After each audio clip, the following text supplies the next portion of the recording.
Bonjour à tous, merci Émilie de me donner l'opportunité de faire cette présentation. Donc, je m'appelle Marie-Pierre Audrezet et je suis biologiste au laboratoire de génétique au CHU de Brest. Et puisque je suis une ancienne, je me suis permis voilà, un petit coup d'œil dans le rétroviseur pour vous raconter un petit peu comment ont évolué nos techniques au laboratoire et notre travail de laboratoire au quotidien. Alors, l'étude des gènes de la DPKD, ben, ça a commencé avant même la découverte des gènes, en fait, à la fin des années 80, début des années 90, avec des études indirectes qu'on appelait les RFLP. C'était assez laborieux, ça nécessitait des très grandes structures familiales pour pouvoir reconstruire les haplotypes et voir la transmission, anticiper la transmission dans les familles de l'allèle morbide, porteur du variant. Avec un risque de faux négatif parce que, dû au risque de recombinaison dans cette région génomique qui était déjà, qu'on savait déjà assez complexe. Avec la découverte, l'identification des gènes, donc PKD1 en 1994, on a pu passer aux études directes par séquençage Sanger, donc c'est la technique de référence, un peu le gold standard, mais en radioactivité à l'époque. Et puis, on se disait, ben, c'est bien, les gènes sont identifiés, on va pouvoir identifier les variants dans les familles, mais c'était sans compter sur les particularités de PKD1, qui est un gène un petit peu complexe, qui a des propriétés physico-chimiques particulières qui le rendent particulièrement difficile à analyser. Et puis, il comporte aussi sur le chromosome 16, juste à côté, là, comme vous voyez le schéma, 6 pseudogènes qui présentent sur 2 tiers de leur séquence 98% d'homologie. Alors, je vous ai mis là vous avez des lignes avec des variants. Là où il y a un petit trou sur la dernière ligne, c'est le seul endroit où il y a une différence de PKD1 par rapport aux autres pseudogènes. Donc, ça vous parle peut-être pas, mais disons que quand on veut étudier PKD1 spécifiquement, bah, c'est très compliqué parce que les autres pseudogènes, ils sont complètement identiques. Donc, c'est un petit peu compliqué. Et puis, il y a eu des améliorations à la fin des années 90, début des années 2000, avec le séquençage Sanger capillaire, donc qui a automatisé un petit peu les processus de séquençage par rapport au séquençage en radioactivité, bah, qui a amélioré les conditions d'analyse des gènes, et puis le développement de d'autres techniques, comme la MLPA, les PCR quantitatives et les puces à ADN, qui nous ont permis de mettre en évidence d'autres types de variants que les variants ponctuels qu'on voyait en séquençage Sanger et qui sont les variants de structure.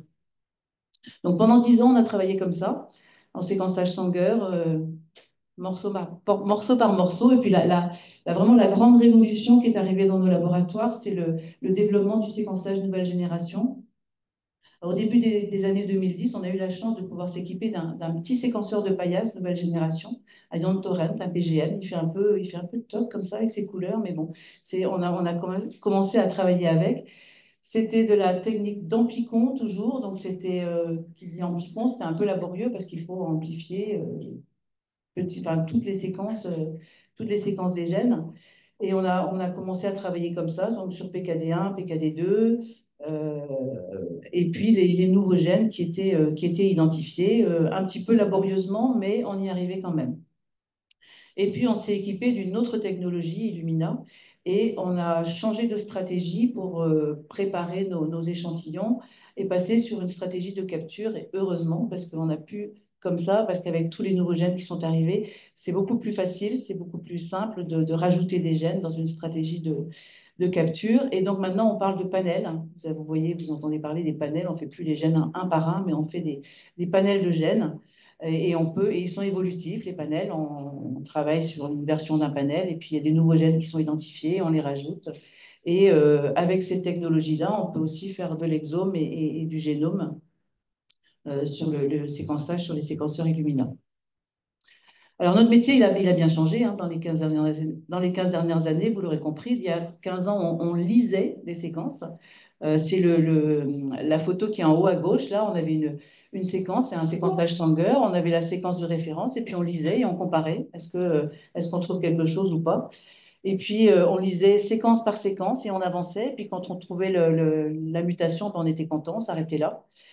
Maintenant, on fait plus séquence par séquence, on analyse simultanément, on amplifie, fait simultanément plein de gènes et on se retrouve à faire de l'interprétation, c'est plus de la lecture, de plein de séquences qui sont générées simultanément. Donc ça fait des masses de données. Ce qui a changé aussi beaucoup, c'est qu'on n'est plus biologiste autonome dans nos laboratoires, qu'il y a un nouveau métier, c'est la bioinformatique qui est extrêmement précieuse et sans les bioinformaticiens, on aurait du mal. Et donc, ils ont mis en place des pipelines bioinformatiques pour nous aider à travailler sur nos données de séquençage nouvelle génération. Et donc, en fait, on ne fait plus de la lecture, on a des listes de variants. Le séquençage nous génère des tableaux. Et le gros défi maintenant, bah, c'est de filtrer, de travailler sur ces tableaux pour identifier la cause, le variant causal qui est à l'origine de la pathologie chez le patient. Alors, je parle de variant. Variant, c'est quoi un variant? Un variant, donc, par définition, c'est tout changement nucléotidique, tout changement qui va concerner une ou plusieurs bases dans une séquence d'un patient par rapport à la séquence de référence. Alors là, en haut, à gauche, vous avez référence, vous avez la séquence de référence avec les bases et la séquence alternative avec votre variant. Comme ça, on voit bien, vous voyez bien qu'il y a un G pour un T pour un G, mais ça ne veut pas dire grand-chose. Donc, il faut annoter. Ça, c'est la bioinfo qui va nous faire ça. Donc, je vous ai mis un exemple d'annotation. Donc, c'est la position du variant sur le chromosome, donc sur le chromosome, sa position, sur quel gène il est, quel transcrit, parce que les gènes ont plusieurs transcrits, sa nomenclature en cDNA, en protéines, quand il y en a, quand il y en a une, c'est plus parlant. L'impact qu'il est prédit pour avoir, est-ce qu'il est connu dans les bases est-ce que le gène est connu dans les bases de données de maladies? Quel est le mode de transmission? Est-ce que ce variant est connu dans les bases de données de variants? Et puis, des données un petit peu internes. Quelle est la proportion de ce variant dans le groupe d'échantillons qui sont traités simultanément? Et également dans tous nos échantillons. Et puis, bien sûr, ce que j'aurais dû commencer par dire, c'est les filtres qualité, parce il faut qu'on soit en confiance. Le variant, il est là ou il n'est pas là. Il faut qu'il y ait une qualité de séquençage qui soit suffisante pour qu'on puisse dire avec confiance qu'il est là. Alors, les panels, les exomes, les génomes, ça génère un certain nombre de variants. Donc, il y a, par exemple, un panel peut générer à peu près, on peut avoir 200 variants à peu près. Et donc, le défi, c'est d'arriver au variant qui est causal. Donc, on va petit à petit, on va filtrer. Donc, on va exclure les variants fréquents. Pour ça, on a des bases de données en population, nomades. Par exemple, vous les voyez dans les rapports, ce variant est absent de la base de données nomade. Nomade, c'est une base de données qui contient les données de plusieurs centaines de milliers de génomes et d'exomes de population générale. Et un variant qui est fréquent dans la base nomade, on imagine bien qu'il n'a pas d'influence, enfin, qu'il n'est pas responsable de pathologie. Donc, on peut écarter les variants fréquents. Le mode de transmission, certains gènes sont responsables de pathologies dominantes, d'autres de pathologies récessives. Donc, on a besoin de renseignements cliniques, des arbres, des informations sur le phénotype des apparentés. C'est un appel de n'hésitez pas. Et après, on ne fait pas ça manuellement, on a des outils pour nous aider. Il y a plein d'outils de prédiction des caractères pathogènes, des variants qu'on identifie. Et puis, il y a un agrégateur là, qui s'appelle Mobilitail. Ça a été développé par une équipe de Montpellier.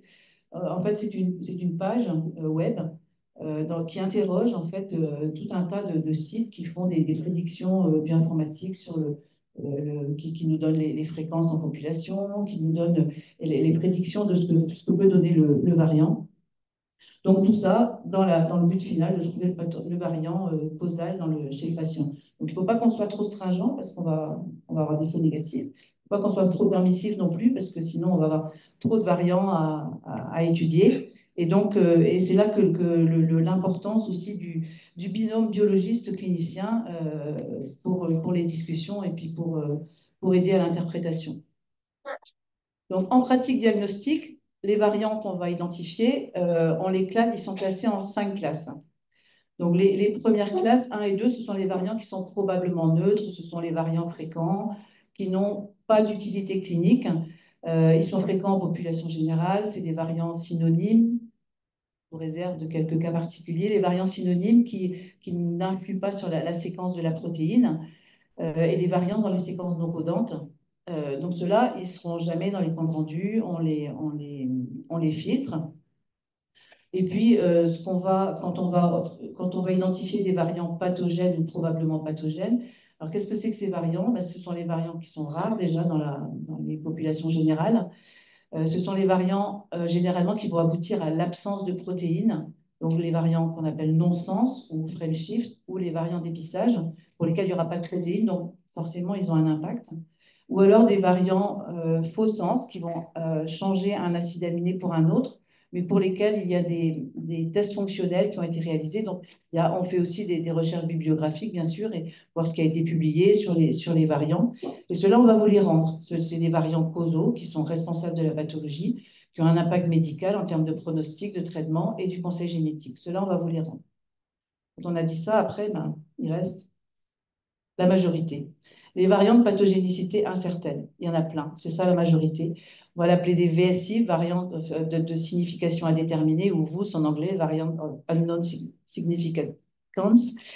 Et ceux-là, en fait, ils nous embêtent pas mal.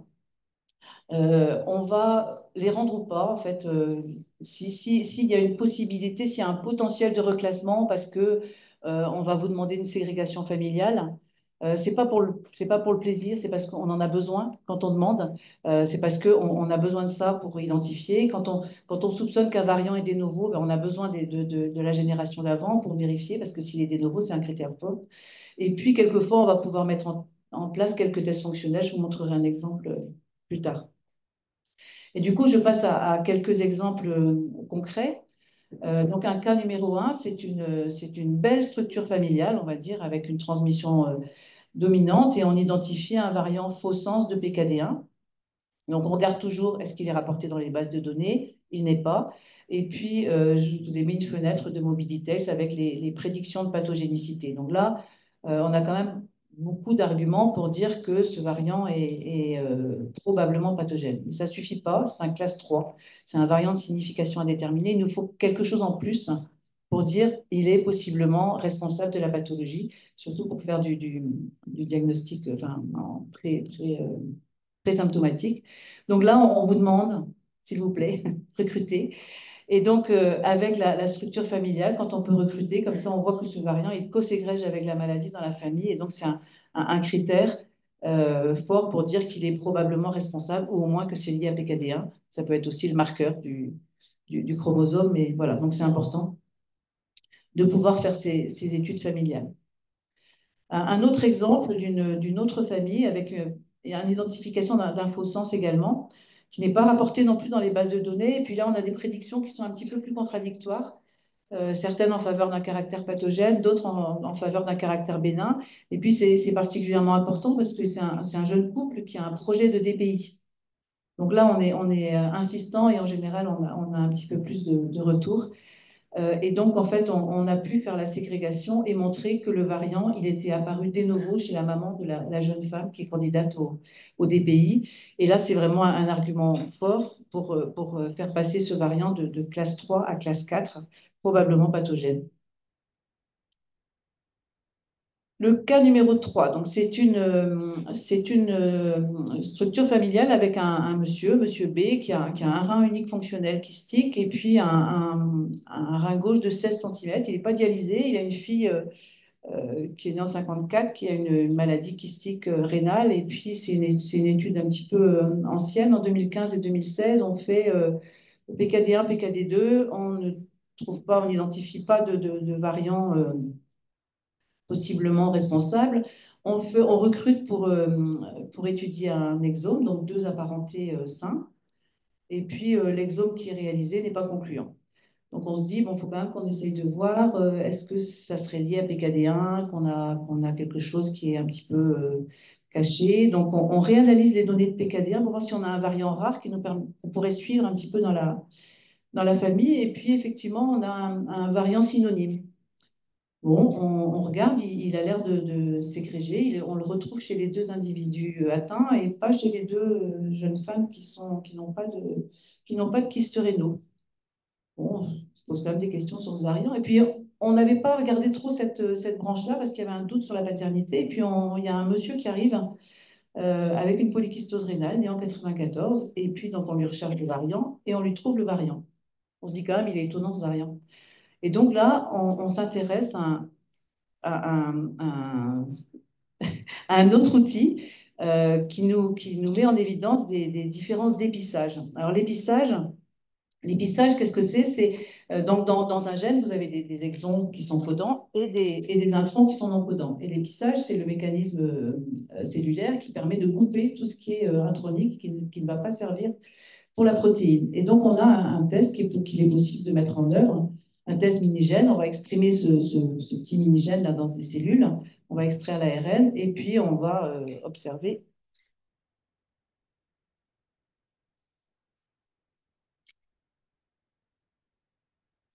Voilà. Et si, donc, quand on va exprimer ce minigène, qu'on va extraire l'ARN, il y a donc une coupure de toutes les séquences introniques et on va obtenir des exons qui sont mis bout à bout. Et quand on veut tester un variant pour voir s'il a une influence sur l'épissage, on va introduire notre séquence d'ADN dans notre vecteur et puis on va la faire exprimer, pareil, et puis on va extraire l'ARN. Si le variant n'a pas d'effet sur l'épissage, on va avoir exon 1, exon 2, notre exon 9 et l'exon 3. On va avoir sans effet. Et si le variant a un effet, ben on va le voir directement avec un exon 9 qui va être tronqué, par exemple ici. Et en fait, on a mis en œuvre ce test dans cette famille-là. Et on s'est rendu compte que le variant avait un effet sur l'épissage. Donc, ça, c'est l'échantillon normal. On a notre pic qui est là. Et en fait, en présence du variant muté, on a un pic qui correspond à une exclusion d'une partie de l'exon 9. Et donc, ce variant qui ségrège a un effet sur l'épissage. Alors, c'est un système un peu artificiel, hein, mais par expérience, on a quand même des résultats assez intéressants et qui sont assez concordants avec ce qui se passe dans la vraie vie. Donc, un autre cas, c'est une jeune femme de 36 ans qui a un diagnostic à 31 ans avec des kystes sur les dos, des reins de taille normale. On lui analyse PKD1 et PKD2 par séquençage Sanger. On n'identifie rien. Et puis, son petit garçon de 3 ans a un diagnostic de polykystose rénale avec 10 kystes à l'échographie. Et donc, on reprend l'analyse en séquençage NGS. Et puis là, on voit, avec notre panel de gènes, une petite insertion de 6 nucléotides dans un exon PKD1. Et on re-regarde la séquence Sanger, parce qu'on se dit qu'est-ce qui se passe quand même. Mais l'insertion n'est pas sur toutes les lectures du séquençage de nouvelle génération, elle n'est que sur 10% des lectures. Et quand on regarde le son, en fait, ce qu'on avait pris pour du bruit de fond, finalement, je sais pas combien là finalement, c'est quelque chose qui est observé dans des mosaïques somatiques.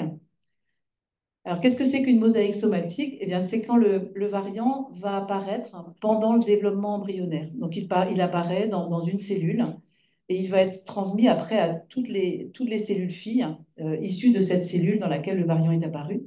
Et le patient, en fait, il est une chimère de cellules normales et mutées, avec une sévérité, donc ça existe dans plein de pathologies, hein. La sévérité va être corrélée avec le taux de cellules mutées.